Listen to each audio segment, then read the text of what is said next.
Hello everyone, I'm Mike Stevens, Executive Director of the Navy League of the United States and the 13th Master Chief Petty Officer of the Navy.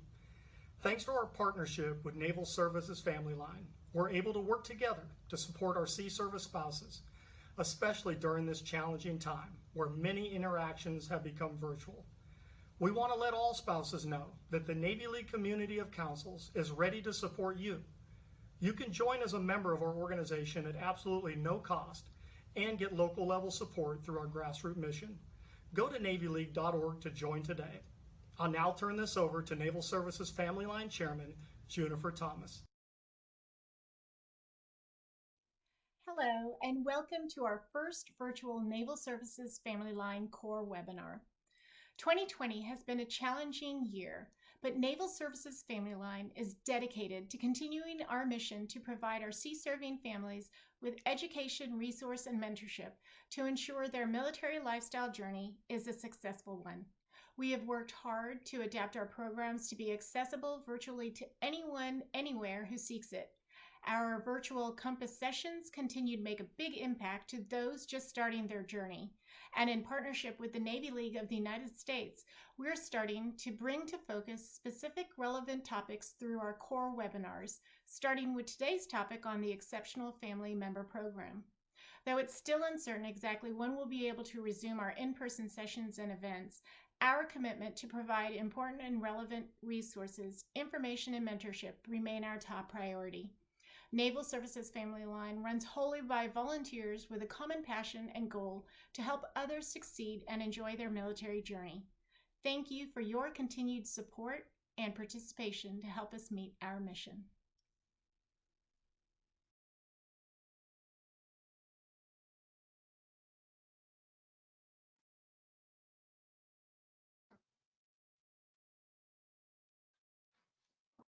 All right. Good afternoon, good morning, good evening, depending on where you're coming from, joining us today. My name is Stacy Harris, and I'm the Director for the Naval Services FamilyLine Core Program. We are excited to welcome all of you to our very first virtual event, which is a presentation of the Exceptional Family Member Program. Our guests today are two spouses who are very knowledgeable and versed on the status of this program and where it is headed. 2020 has been an unusual and crazy year, but one thing we can be sure about is that military spouses are resilient and resourceful. So while we are still not able to host our in-person events, going virtual gives us the opportunity to reach military families all over the world. I'd like to introduce our two guests today. Michelle Norman is a Navy spouse of 25 years, a mother of a 17-year-old daughter with cerebral palsy. She is the 2019 Armed Forces Insurance Military Spouse of the Year, and she was just awarded the 2020 Heroes at Home Military Spouse of the Year for Hampton Roads. She is an executive director and co-founder of Partners in Promise and is a passionate advocate for military children with special needs. Jennifer Barnhill is a Navy spouse and mother of three. She's a freelance writer with a focus on military family advocacy. Her writing has been featured in numerous military magazines and websites, and she serves on the National Military Spouse Network Storm the Hill 2020 Steering Committee. In her free time, she's currently studying at the University of North Carolina, Chapel Hill in pursuit of her master's in public administration with a concentration in nonprofit management. Jennifer is the Chief Operating Officer of Partners in Promise. Michelle and Jennifer, thank you for joining us today. And thank you, Stacy, and with Naval Services FamilyLines and also the core program, and also with Mike with the Navy League for hosting Partners in Promise today so that we can talk about EFMP and special education. I am thrilled to be joined here with Jennifer Barnhill as we aim to help educate our military families about the EFMP program and what resources are available through that program. We're also going to touch upon, special education in the federal law that mandates it so that our families can best advocate, for an appropriate education for their children. Just a side note, we do have some handouts that are on the sidebar, not only a resource handout, but also for the slideshow that we're presenting today. And we're looking forward to answering some questions as well at the end. And if we don't get to it during the presentation, we'll certainly follow up at the end and get those answers out to you guys.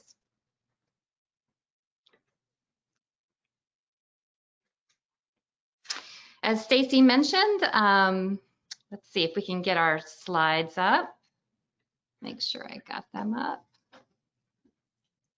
Jennifer, do you see the slides? There we go. Fantastic. As Stacy mentioned, I am a Navy spouse for over 2 decades, and we'll go ahead and forward the slide to the next one about our team. Fantastic. I co-founded Partners in Promise. We are a grassroots advocacy organization that was established by 4 military spouses who all have children with special needs. And our mission is to educate and empower our exceptional military family members on special education. And we also advise and advocate with our military service organizations, DoD, and public officials about the special education challenges that our families face. It's our goal to remove those educational hurdles so that our service members can focus on what they do best, which is serving our great country. You know, I think as military parents and families, we all want our children to be, you know, independent, productive members of society, particularly those, you know, that have special needs. We have those extra challenges. And then you throw in the military lifestyle of us moving every 2 to 3 years, and it certainly makes for a hurdle that we need to get through. Next slide. So as Stacy has mentioned, my daughter Marissa now is 17 years old, and she was the inspiration for us with Partners in Promise. She's had a lot of challenges since she was born prematurely at 27 weeks, 2 pounds, 3 ounces. She's gotten off from that rocky start and has made a lot of progress during that time. But it certainly has taken a lot of time and grit and effort on our family to be able to provide those opportunities for her. One of the most recent issues that we've had is we've had some legal battles with our public school districts in making sure that she has a right to an appropriate education. That has resulted in 2 legal cases, legal court cases, and also multiple state complaints, all decided in our favor. You know, I think we laugh about, you know, EFMP families, we're very resilient, but no family should be going through these type of challenges alone. And it really did have a significant impact on our family, financially, emotionally, even physically. So we are here today to talk about how to support our EFMP families, and knowing that our story was not unique, we were not alone. And there are many people who reached out to us afterwards who are trying to help support us and do the right thing. And that's including Jennifer Barnhill, our COO. Thanks, Michelle, and for everyone for having us today. I am honored to be here. As Michelle and Stacy mentioned, I'm a Navy spouse of 14 years.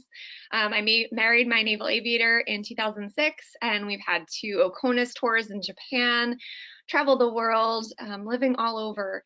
And while living far away from family and friends, I really felt connected to this lifestyle. And you know, I personally do not have an EFMP connection, but I've always wanted to advocate for those within this community because of one particular incident that happened with me. I was having an active role in our community, and one of my friends was diagnosed with cancer. And just watching her go through the bureaucracy and paperwork that was involved in that process really made me want to advocate for those around me, because I care for this community so much. So when I decided to move forward with advocacy, I met Michelle through writing, interviewing her, and I was just touched by how passionate she was for the EFMP community as well as special education community, and how concrete her solutions were. So I really just wanted to be a part of this organization. And since then, I have kind of come to realize that my daughter is also someone who might be struggling with ADD. And so with the support of our community at Partners in Promise, I've learned a lot about this community, as well as been able to implement it into my life through my work with Partners in Promise. And I'll turn it over back to Michelle. Next slide.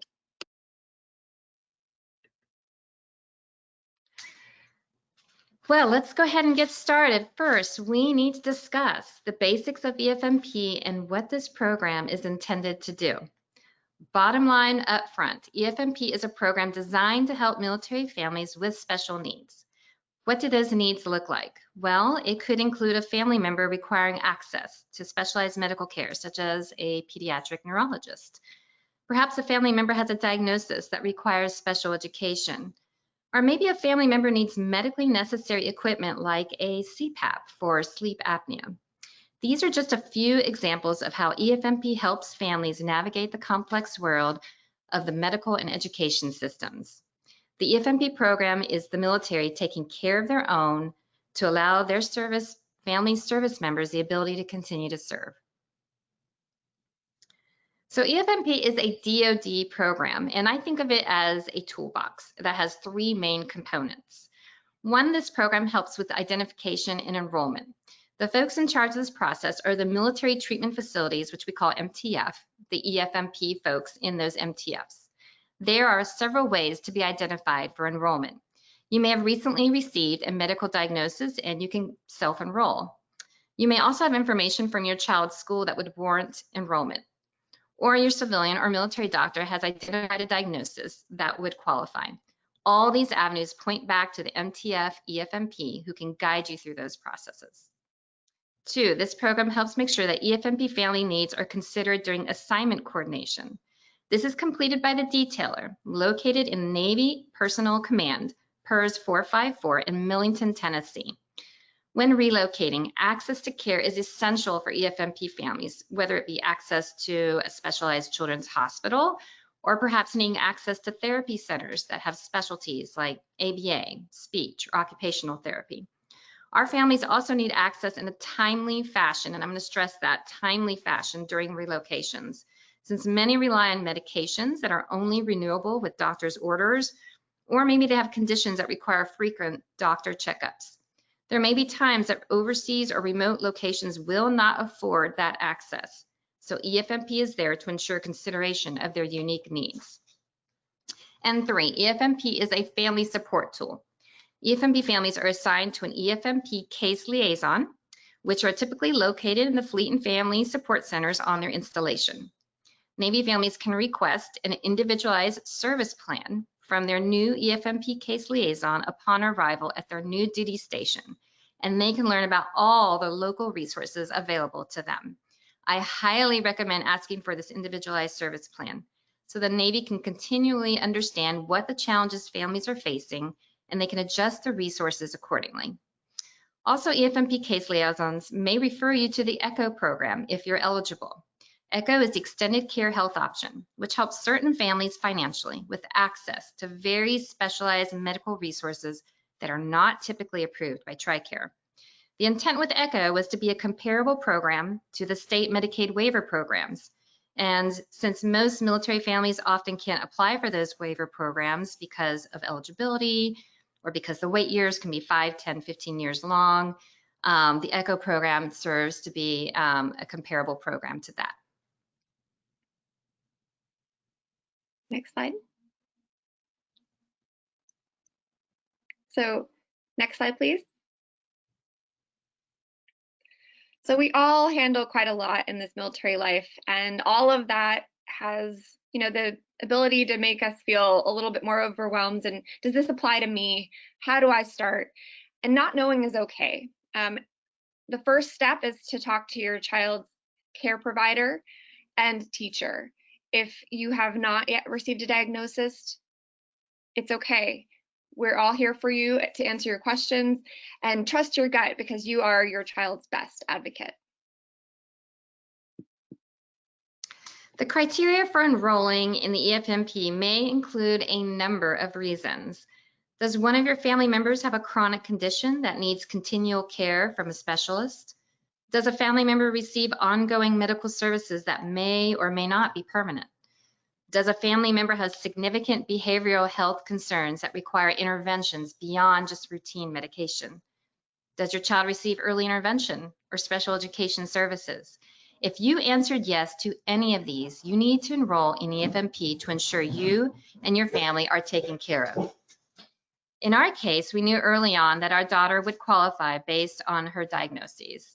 It was a blur since we were still in the NICU and at that time, But we were very thankful for key personnel in my husband's command who knew about EFMP, and they pushed us to complete paperwork amid the chaos in our new role. Okay, so now that you know you should enroll in the EFMP program, how do you go about it? The service member is the one in charge of enrolling. They can either contact the MTF EFMP case coordinator or the EFMP case liaisons located in the Fleet and Family Support Center on their installation. Some units, commands, and squadrons also have EFMP points of contacts who can help guide the service member. All will tell you to complete DD Form 2792, which you see on the slide.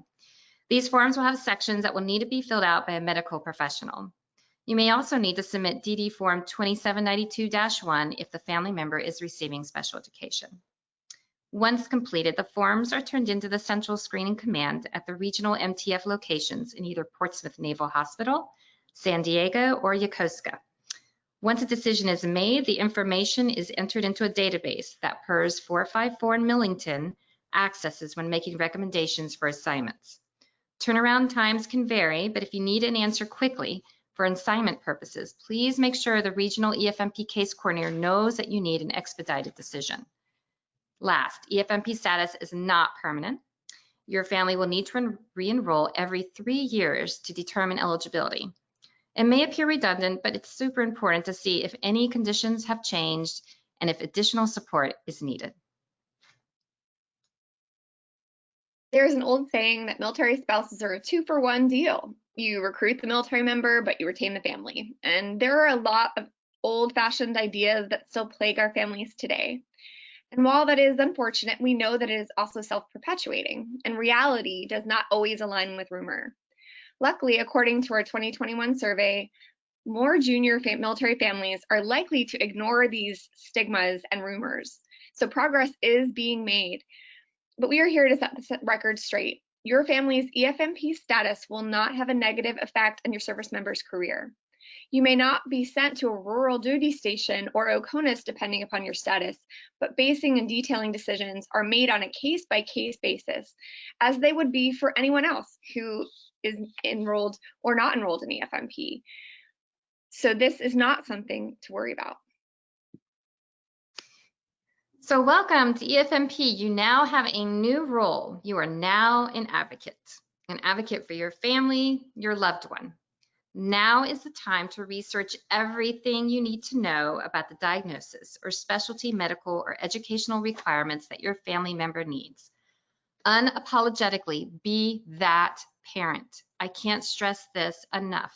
No one will ever be a better advocate for your child or spouse than you. Don't assume that others will put the attention or care into making sure your family's needs are taken care of. The stakes are too high for our children with special needs to not advocate. It may seem overwhelming at first, or perhaps you fear that you'll be labeled, but trust your gut and you will be heard, especially if you can do it respectfully while presenting data and facts. And know you have a community that understands and resources to help, not only in the medical world, but also in the educational world as well. So let's talk about special education. Many of our EFMP families have children enrolled in special education.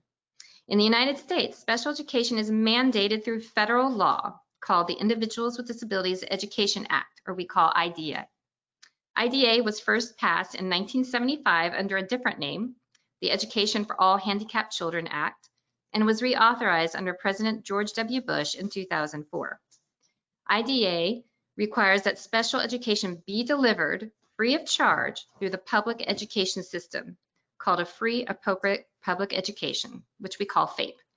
Special education provides eligible students with specially designed instruction to meet their unique learning needs, giving them the opportunity to make progress in light of the child's circumstances.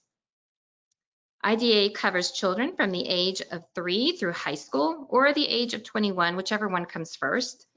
Children younger than 3 can receive services through IDEA's early intervention services. The vehicle for delivery of that specially designed instruction is through an individualized education program, which we call IEP, and it's formal and it's legally binding. Last, states are charged with implementing IDEA, and must offer the same protections and not less than what the federal law requires. However, states can offer more protections to kids and parents. For instance, in the Commonwealth of Virginia, parents have the right to consent to any change to an IEP, but that it's not the case for many other states. And FYI, we're not going to speak today about 504 plans, but they are different from IEPs in that 504 plans fall under a different law called the Section 504 of the Rehabilitation Act. 504 plans typically focus on accommodations in a general education classroom. They do not provide specially designed instruction and are typically very difficult to legally enforce when they're not followed.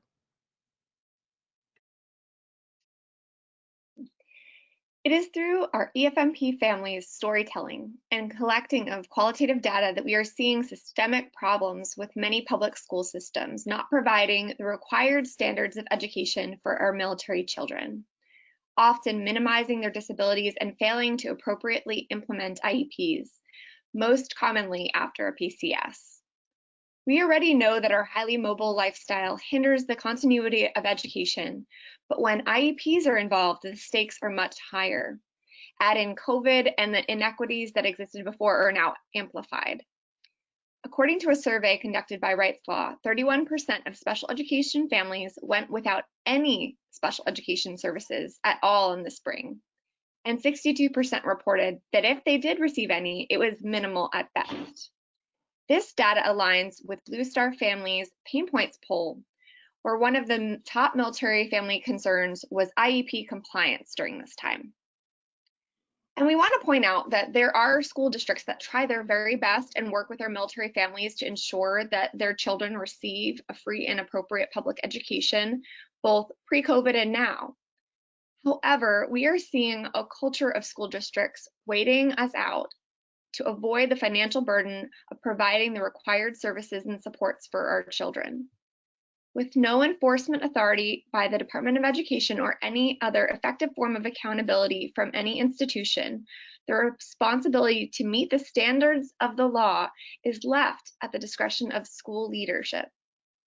Making the situation worse are the glaring lack of effective resources available for families, in particular legal assistance, which is crucial when school districts are not complying with state and federal laws. We're happy to say that the Navy is working on this, and we'll talk more about that later. We are then left to fend for ourselves, and we cannot ignore the forms of reprisal for speaking up. It could be as innocent as daily phone calls to pick up your child for their behavior, or your child or their siblings not being included in the activities with their peers. It could be as extreme as suing your family, and all of these challenges cause our children to fall through the cracks, and it repeats every time we move, and Partners in Promise is working really hard to change that. Next slide, please. Last year, after presenting at the Congressional Military Families Caucus Summit in Fort Benning, our 4 founders, then just military spouses who all had similar struggles, began to examine the challenges that military children with disabilities were experiencing in their struggle to receive a free and appropriate public education. At that time, they created the 2020 Military Special Education Survey. This grassroots survey confirmed their individual suspicions that the EFMP program was riddled with systemic problems. Both qualitative and quantitative responses were overwhelmingly negative. Only 3% related positive experiences. And these preliminary survey results confirmed that special education was and is an unspoken challenge for military families at duty stations around the world. Parents reported special education issues in schools spanning 39 states, Washington, D.C., Guam, and Menedodea schools. Respondents comprised a representative sampling of all service branches with ranks ranging from E3 to O6, with the largest amount of feedback coming from E6s and E7s. Qualitative responses indicated that these pay grades did not feel it was financially possible for them to hire an advocate or attorney to ensure that their child was receiving FAPE. Surprisingly, areas that have been designated as approved locations for military students with IEPs were the locations with the highest number of negative experiences.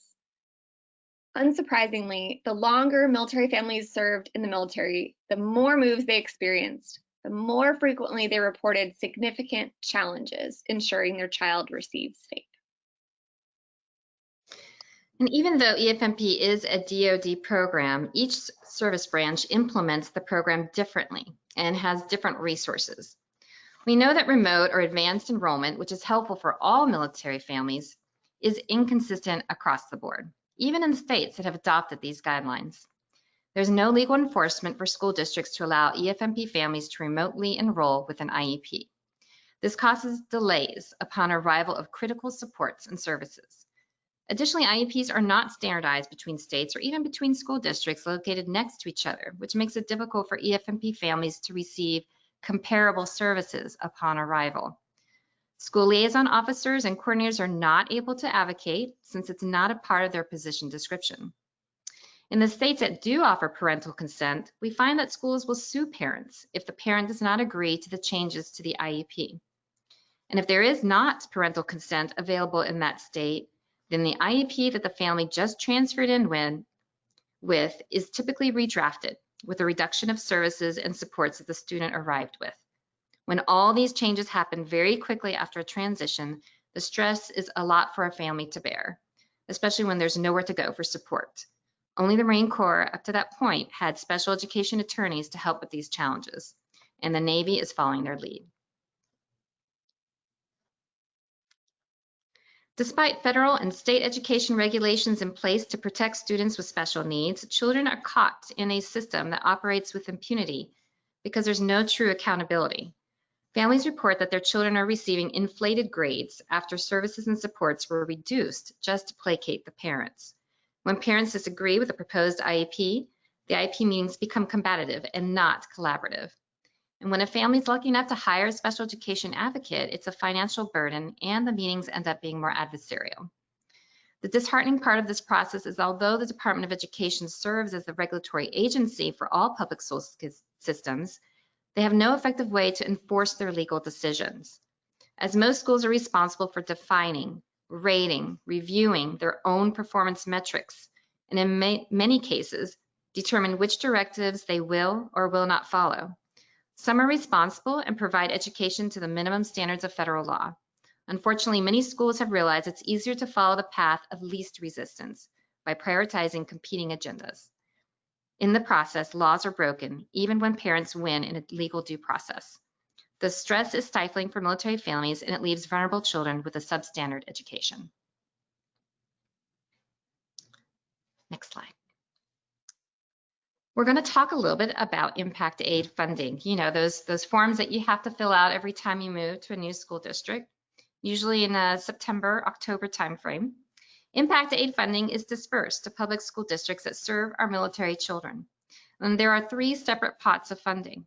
Of interest is the 7003D funds for our children with IEPs.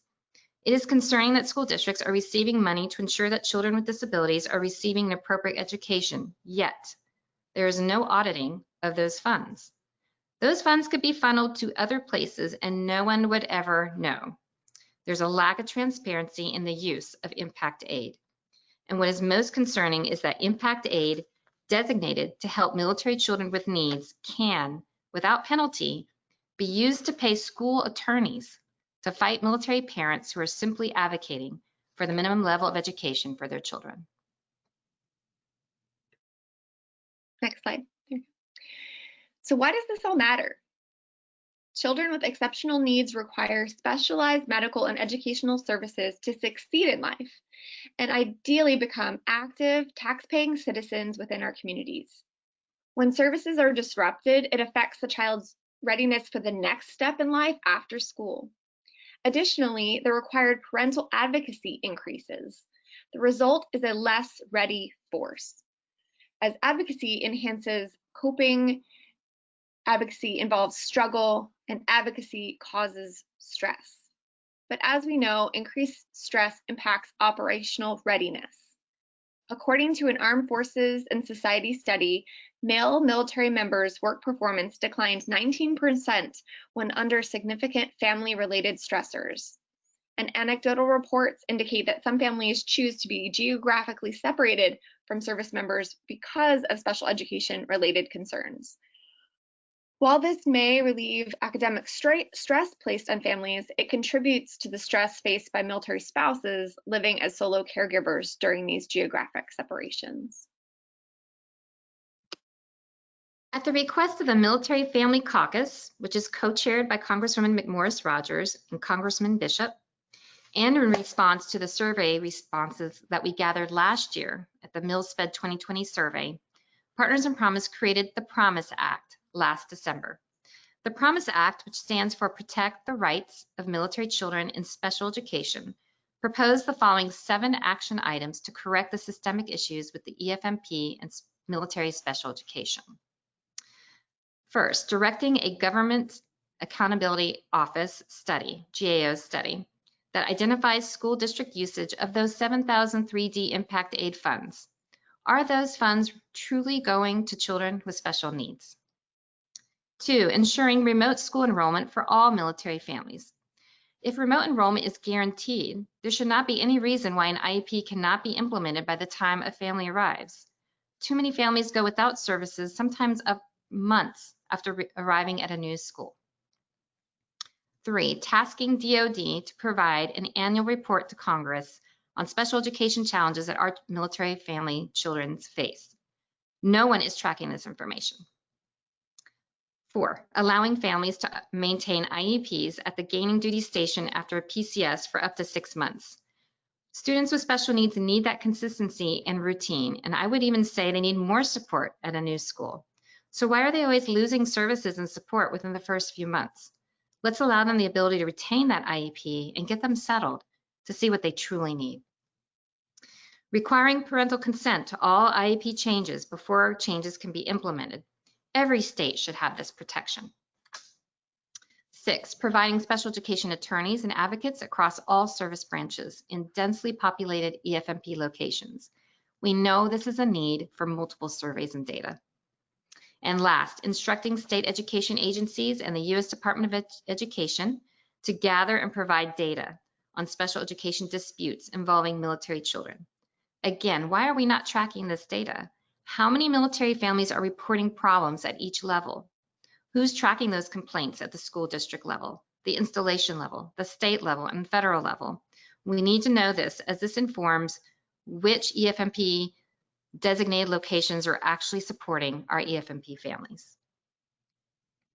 Last February, the House Armed Services Committee held a hearing on the EFMP program. It had been almost a decade since EFMP had been discussed in Congress. Over the years, DoD has been asked to standardize the program among the service branches. I was honored to testify as one of 2 military spouses on behalf of EFMP families about our own EFMP struggles and to provide details of our solution, the Promise Act. We also submitted written testimony that included over 100 family testimonies that relayed their struggles with EFMP and special education. Dozens of military spouses showed up on Capitol Hill, overflowing into the adjacent hearing room, and were cautiously optimistic that reform is on the horizon. Shortly after, we partnered with MOA and MSEC to draft an issue paper. Partners in Promise then held a congressional briefing in late February that kept the momentum going and to bring awareness to congressional staff. With overwhelming support, the military family readiness legislation was introduced this spring by Representatives Matt Thornberry and Representative Trent Kelly for insertion into the 2021 National Defense Authorization Act, which is also the NDAA. This comprehensive legislation includes a roadmap for EFMP standardization, provisions for special education attorneys, and to survey our EFMP population. The Senate version included a GAO study as well. Most of our Promise Act initiatives were included in both drafts. There's one area that we do not concur regarding individual service plans. The language presented on the Senate side recommended changing the plans from being a requirement to an option. As it is right now, EFMP families don't even know this tool is available to them. We recommend keeping this requirement for the most important times of transition, when you're newly enrolled, recently PCS'd, and getting ready to transition out of the military. We're hopeful that these important provisions will remain after conference. We have a long way to go, but this is a great start for our EFMP families. Given this lack of information on military children and special education and the desire to improve the Exceptional Family Member Program, Partners in Promise primary focus in this new survey was to ask and answer the following research question. To what degree are military families with children who have special needs facing difficulties accessing a free and appropriate public education due to their military lifestyle? Other questions included how many of these families are actually enrolled in EFMP? To what degree does EFMP alleviate the difficulties military families face accessing a free and appropriate education? And how does the EFMP support military families' ability to receive FAPE? Next slide, please. The strength of our original survey was the storytelling. We heard heartbreaking messages of families suffering to provide their children with adequate education. And this year we focused on storytelling coupled with data. We seek to not only hear stories, but determine what outcomes are essential to successful special education delivery. In this year's survey, we asked families if all eligible children were enrolled in EFMP. Our initial data indicates that rank plays a role in enrollment. Reasons were given included impact on the service member's career and being unaware of the existence of EFMP. So you are already a step ahead of the game. So you know that EFMP exists. And not even knowing how to apply. Again, you're ahead of the game in this area. We observed acknowledged transitional struggles in this survey, like PCSing, where 62% of families reported that their child went without IEP services or support after a PCS. Of those families, 76% indicated that their child went without services for over a month. We also observed many families do not yet even have an IEP, despite their belief that they are eligible to receive one. We also observed that the number of PCS moves experienced has an effect on military families' likelihood to file for due process, with families who have never PCSed being more likely to be unaware of the legal protections available to them. While these initial findings are just that, they're initial, the overall picture indicates that there are gaps. There is a knowledge gap, there is a resource gap. If you're interested in receiving the results of our annual survey that will be released in 2021, be sure to sign up for our newsletter, and there is a link to that sign up page in the resource sheet. So because COVID is adding extra struggles, we know that we needed to come up with some solutions. And Partners in Promise decided to curate COVID-specific resources for families. One of them is just playing on our passion for storytelling, which is our EFMP stories, where we interview members of our community, and they're able to provide relatable stories of something you might be experiencing and give you tips and tricks from someone who has been there and done that. Our COVID checklist reminds families to document, and outlines what should go into the documentation process to equip parents to be ready for IEP meetings so that when life returns to quote unquote normal, you'll be ready. As Jen said, COVID did throw our EFMP families into a tailspin. The good news is that the U.S. Education Secretary, Betsy DeVos, did not issue any waivers for school districts to abdicate the responsibility to provide a FAPE. So knowing that, how can parents advocate to get their children back on track? We have compiled a set of guidelines and some tips and tricks that you can do now to help your child receive an appropriate education. First, always try to collaborate as much as possible with your child's IEP team. This has been a stressful time for everyone, and we know that teachers, staff, faculty, everyone are all trying to do their very best. Giving grace goes a long way in partnering. It doesn't mean you're giving in, but having a positive attitude to work together on behalf of your child will help in the long run. Also, request an IEP meeting in case you have not done so since last spring. Much has changed on the delivery of your child's education. Get a meeting together to talk about how remote learning affected them and their access to the education. Discuss data from last spring. We just talked about that special education checklist for data collection. This is super important. You are now the expert in your child's learning from last spring. You need to document how they did before COVID and after COVID this spring.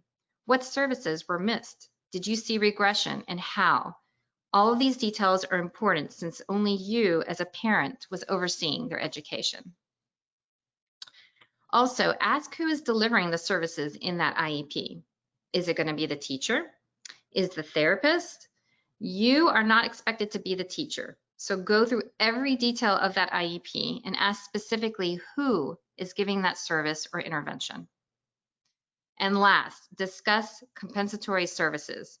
If you documented that your child lost services or direct instruction last spring, what is the plan to make this up? And when it comes to IEP meetings, you'll see a lot of memes and disheartening stories about how stressful they are. From 2014 to 2016, I attended 17 IEP meetings. Many of them were over 2 hours long, and many of them alone since my husband was deployed. I even brought my daughter's godmother with me to a meeting. She said it was the most stressful meeting she's ever attended, and she's an engineering manager with a large consulting firm. So I've learned a few things from my experiences, and I wanted to share. And if you have some tips to share too, we would love to hear them. First, bring someone with you, even if it's a Zoom meeting. IEP meetings can be overwhelming for our EFMP families, especially right now. And having a person to support you during your meeting will help keep you calm and focused. Just make sure to email your IEP team that a family friend will be attending. They don't have to speak, but at least they can be there for moral support. If you can't do that and have an in-person meeting, bring in your laptop if you have one, so you can just type out your own notes. Why not? Everyone else at the table has a laptop. You can too. You can even hotspot your phone and iMessage your spouse or a close friend if you need support. Do what you have to do and do not worry about what other IEP team members are thinking. It's not personal. It's just you advocating for your child. Also, record all IEP meetings, even if you are writing or typing out notes, and make sure you notify school officials prior. IEP meetings are full of data and information, and sometimes there's side conversations going on at the same time. Save yourself the time in jotting every single detail and just record the meeting so you can be fully present. Your iPhone can easily record, or you can use a laptop or even invest in an audio recorder. I know it feels weird the very first time you record a meeting, but I promise you it gets easier after that. It just becomes the new normal. Email the IEP team a few days prior that you'll be recording just as a courtesy, and double check with your state laws just in case more than a few days are necessary. Another advantage of this is the ability to upload those meetings to something like Dropbox, and you can share it with your spouse. And if they're deployed, it's a great way to include them in the whole process. Put everything in writing, everything. I personally do not accept phone calls. Just press decline and let it go to voicemail. Too many families feel pressure to agree to changes in IEPs without any documentation. Additionally, if you're stopped in person at the school and a teacher tells you information regarding your child or the IEP, you need to write an email as soon as you can, recounting exactly what the conversation was about, and carbon copy the entire IEP team. That way, there's never any confusion. 4, do not sign anything in a meeting. Always take the paperwork home and reread it. Nothing is ever time critical that needs a signature right away. This gives you time to decompress, to reread it, do your own research, and even double check your recording to ensure that what is on the draft IEP is the same as what you agreed to. Also, you may decide to agree to only parts of the IEP, and that's okay. You can partially consent while still working on other parts of the IEP. Utilize that right by signing in the partial consent under the I consent section and express clearly what you agree to and what you disagree to. 5, double check the prior written notice. We sometimes call this document the minutes from the meeting, and all the considerations that were proposed and rejected are outlined in this document. Double check for accuracy. Were your parental inputs in there? Was something not agreed to, but the PWN says it was? You'll be surprised how often they may be incorrect. You can always write a letter stating the disagreements you have with the PWN and ask to have that letter attached to your child's educational record. Again, Document, document, document, and that will preserve your ability to advocate effectively for your child. And last, read over your procedural rights to refresh what your rights are as parents. It's typically a packet or handout that's given at each IEP meeting, or at least it should be. This document will explain to you your protections that are afforded through IDA and what options you have if you disagree with what the IEP team is proposing. It goes into details of how to file formal complaints and what remedies there are. Don't throw it away. Keep it and reread it often. We hope you'll never need to pursue any portions of it, but it's good to know in case your issues are not getting resolved at the IEP team level. Speaking of advocating for your child, the Navy is taking the lead in supporting EFMP families and special education. The Navy has launched an EFMP pilot program in the Mid-Atlantic region, which is the Hampton Roads area, and the Southwest region, San Diego area, in order to support our families with special education challenges. This program is authorized for 3 years with a soft launch next month. There will be a special education attorney located in both regions, as well as a special education liaison, which we would call an advocate. The Navy has also hired 4 EFMP case managers to lighten the load of case management. We're thrilled to see the pilot program initiated and the commitment of our Navy leadership. And with this program, the Navy offers 3 levels of support. First, with the family's permission, EFMP case liaisons within the Fleet and Family Support Centers can attend IEP and 504 meetings. That in itself is a huge win for our families who need support. Second, if the scope is beyond the expertise of the FFSC EFMP case liaison, the case will go to the regional SPED liaison, who can also review the IEP or 504 plans and also attend the meetings. If additional support and advocacy is needed and beyond the scope of that liaison, then the family's case will go to the regional SPED attorney.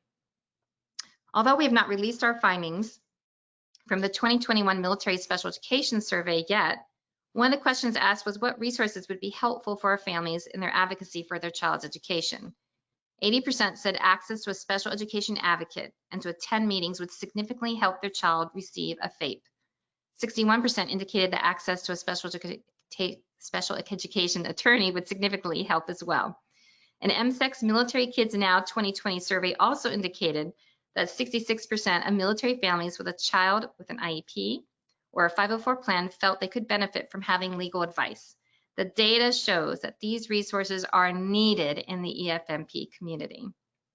But we all know the saying, if you don't use it, you'll lose it. So reach out to your EFMP case liaisons and ask to use these special education services. The Navy will need to have their own data to justify this program, just like any other program. So please sign up for our newsletter at thepromiseact.org, and we will get details about this program and their formal launch as soon as we get them. Another initiative the Navy started last summer was hosting all service branches at Pele William & Mary Law School to learn the basics of special education. It was kind of like a boot camp. Over 140 JAGs, paralegals, EFMP coordinators attended all and participated in mock IEP meetings, eligibility meetings, and even a due process hearing. Special education expert Pete Wright was one of the presenters. And as a result, each service branch is now offering SPED trainings and some form of legal assistance. This will be a huge resource for EFMP families. The Navy is continuing their abilities to help our families by launching an app. This was recently released. It is really wonderful. We have a full review on our website. As Michelle said, that's thepromiseact.org. And you can kind of click through and see some examples. It is going to save you time. It really is a one-stop shop for all frequently asked questions. They have enrollment forms. If you have questions about ensuring an IEP is met during a PCS, they'll answer those types of questions. What is the process for disenrolling? You can find all of that on their frequently asked questions tab. It also features a video library. So if you're a person who would prefer to watch a video rather than read a bullet pointed list, it takes that learning style into account. We have areas covering flip books, which are concise ebooks that contain all important information relevant to healthy caregiving, the Navy's EFMP, or a specialized guide for you if you have an autism spectrum disorder, or anything that's specific to a diagnosis. Choose the topics that are relevant for you and flip through. And the Directories tab is essential to assist families as they PCS. The tab will provide links to Fleet and Family Support Centers, Naval branch clinics, including hard-to-find phone numbers, email addresses, websites, and physical addresses, which we all can benefit from. It is really easy to get lost in a myriad of resources online for special education help. Besides Partners in Promise, you will find good information about EFMP at Military OneSource, where you can have the ability to customize your experience through EFMP and Me. We also highly recommend Rights Law's website and Facebook page for special education guidance. And if you had not had a chance, invest in the book Emotions to Advocacy by Pete Wright. We refer to it as the Special Education Bible, and it will guide you through special education law, your parental rights, and how to effectively advocate. For military-specific resources, we have created at Partners in Promise a resource page on our website that is updated regularly, highlighting organizations that are doing great things for our military families.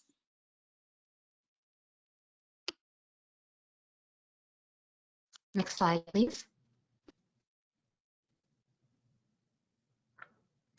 I think back on the general EFMP experience from our last 16 years, and we would not have survived these challenges without helpers. Lean on your military spouse community.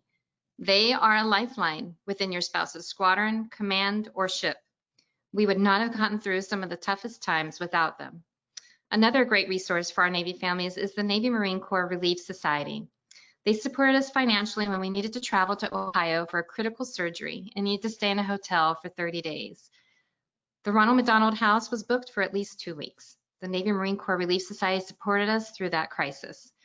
Also, seek out hospital patient advocates if you're ever in a situation with a long-term hospital stay. They can assist you in all aspects of care, including lodging, insurance paperwork, contacting your spouse if they're deployed with updates, and mental health resources. And as you start on this EFMP journey, or if you're already a seasoned EFMP family, if you see something that needs to be fixed, speak up.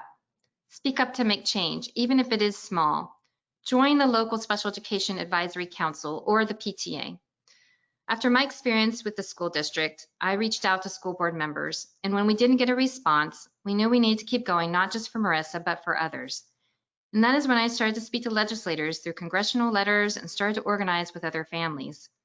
I know our case is unique as we had to go to due process twice, and we would hope that families do not have to go that route in the future. So that is why Partners in Promise wanted to have these challenges recognized, validated, but we also bring solutions to the table.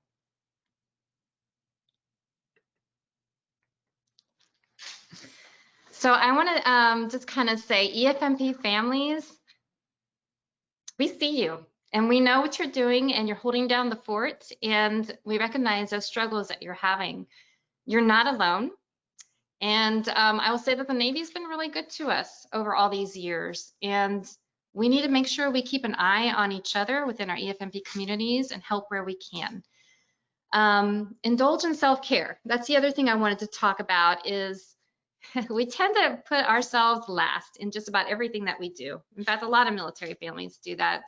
I want to say, if you had the choice perhaps of taking your child to therapy or you going and walking at Target, okay, you're never going to walk at Target, you're going to take your child to therapy. So indulge in some type of self-care. If anything, just maybe once a week, something that brings you joy, because this is a long journey, and we need to make sure that we are in a good place to take care of our family, take care of our service member, and it really is a community. We have resources out there. I'm not afraid to say I've done mental health check-ins all the time, especially when times are tough.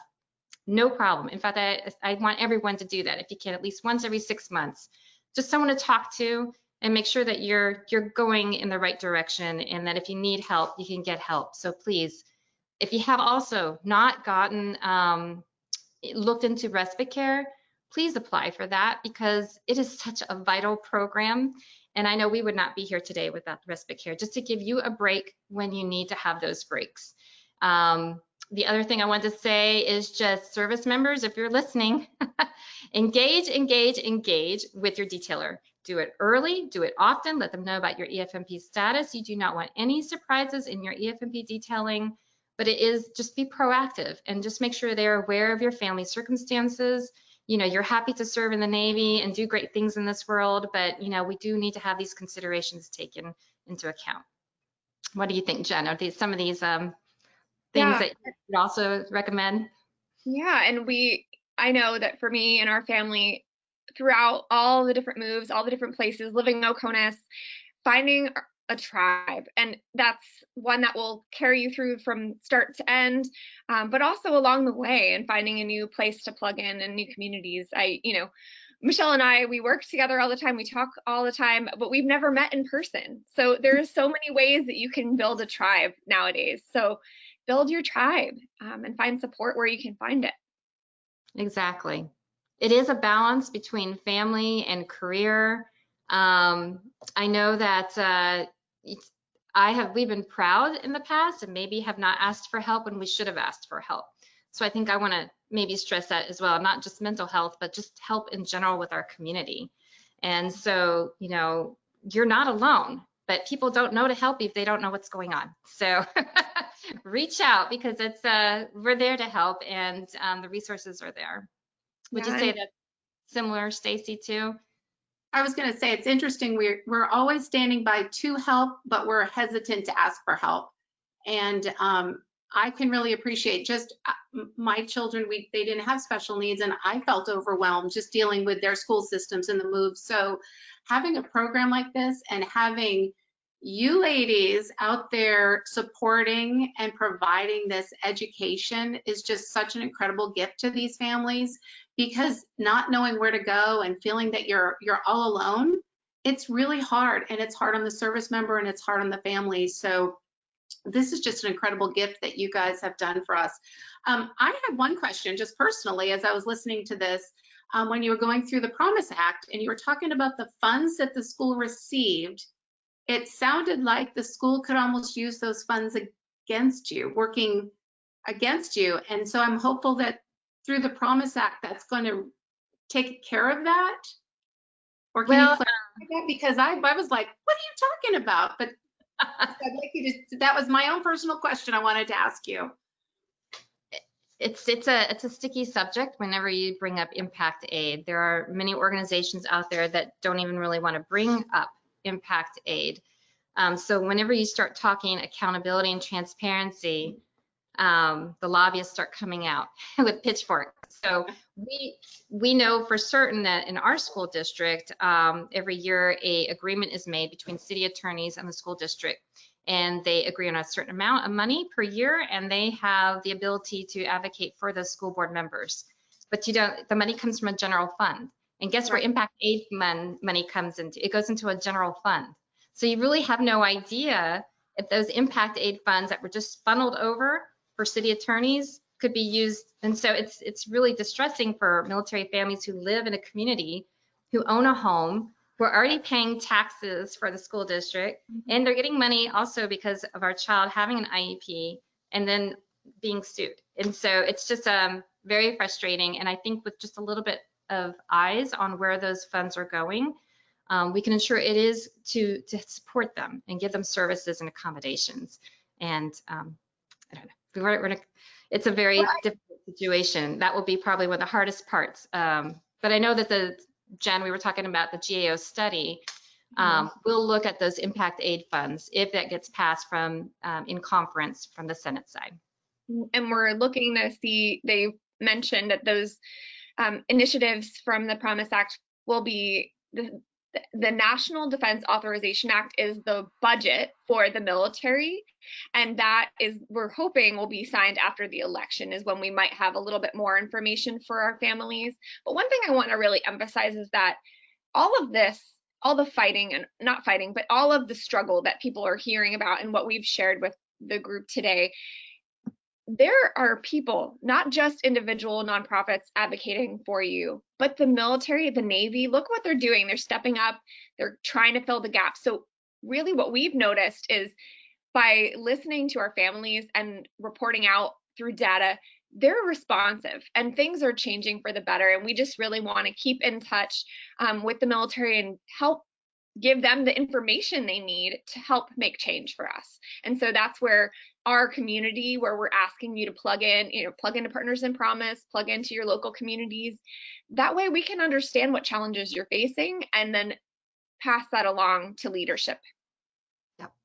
All right, well, we do have a few questions, so I will get right to those. The first one was, what should I expect during that first IEP meeting? And I know you guys had talked about that a little bit and you had provided some tips, but first of all, remind people, IEP is the individual education plan, right? Yep. That's what it stands for. So if you're heading into that very first meeting, this is your very first one, what should you expect?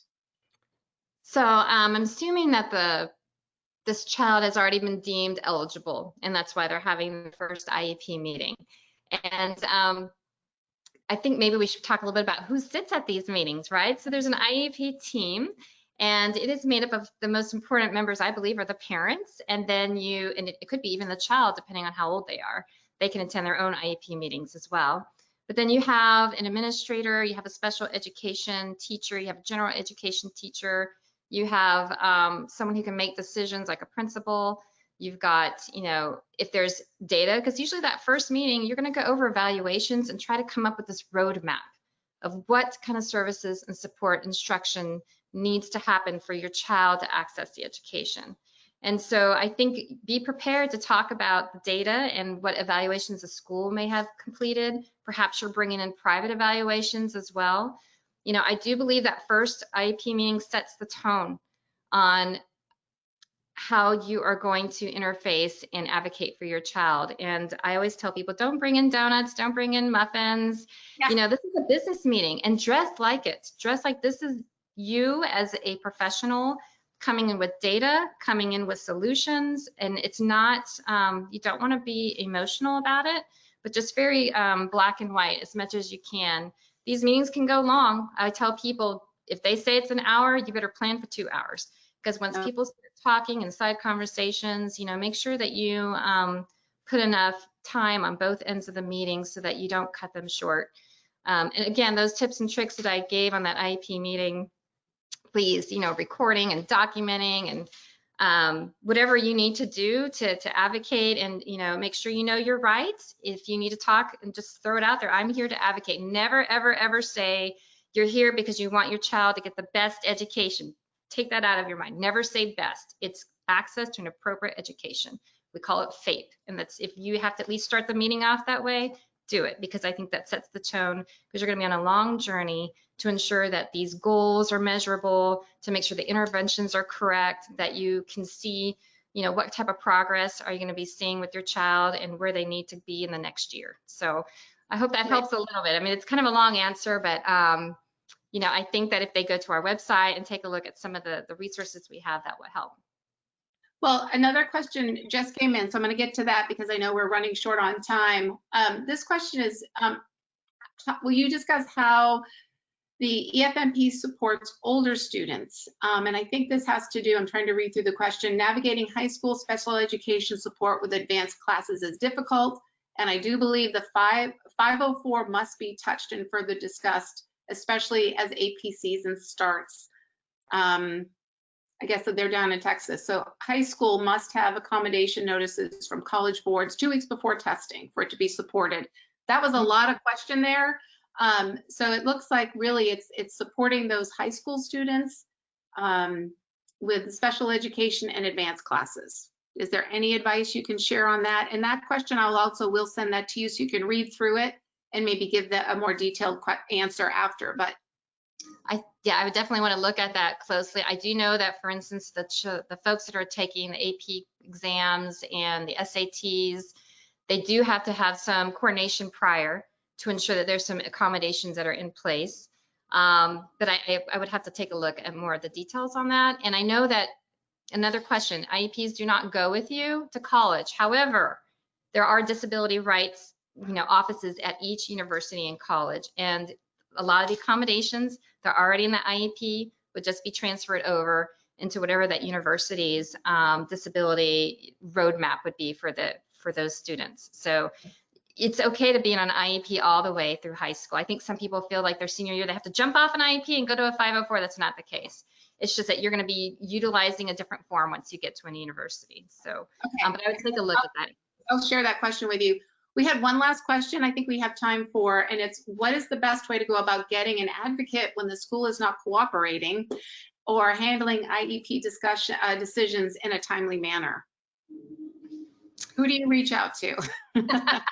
I think right now what we're telling everybody, because all the service branches are in tune with special education challenges for military families, start off with the EFMP office for that installation. If you have a case liaison that's already been assigned to you, contact them and say, this is my issue. I need someone to come to these meetings with me. Let's start at the EFMP level first.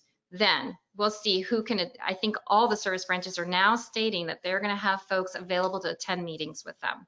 They need to assess what the issue is at these meetings and decide whether or not it needs to be elevated to the next level. So don't spend any money right now. Personally, I would just contact the installation EFMP and go there first and see what we can do. Jen, what do you think? If you're not hearing, getting good responses from that chain of command process, your community has information of private organizations to reach out to. So if you have plugged in and found your local tribe in your location, to just talk with others who are experiencing similar things, or reach out to Partners in Promise. We have had people reach out to us, and we've been able to make connections in local areas. So we're happy to help. But try that Navy EFMP app as well. There's a lot of resources there as far as getting you connected. I know that they won't connect you with an individual provider, but they will give you, references in your locations. Right. I think that was it for questions that had just popped up, but if anything else comes in, we'll be sure to share those with you, and then we will answer those questions and share them with everybody else. But I think we've come to the end of our time here today. I want to thank Michelle and Jennifer for their great presentation, their continued dedication and commitment in supporting the EFMP families. What a treasure the two of you are. So we really appreciate you and all that you do for us. We want to say thank you to the Navy League of the United States for partnering with Naval Services Family Line. You provided us this great platform today, and you supported us so that we were able to share this great information and presentation. I want to remind everybody the presentation has been recorded and will be available to view and share with those that were not able to attend today for the live event. So we will get that to you, and any questions that we didn't get to, we'll be sure to get those answered and share those out with everybody. Remember to follow us on the Navy Services Family Line Facebook page, and also on your local core Facebook pages for all future events that we're going to be having, and for any other resources and education that we're going to be providing to you. So that's it for today. We hope you all have a great week, and happy Halloween to everybody. Thank you. Thank you, Stacy. Thanks for having us. Guys, have a great day. Yeah.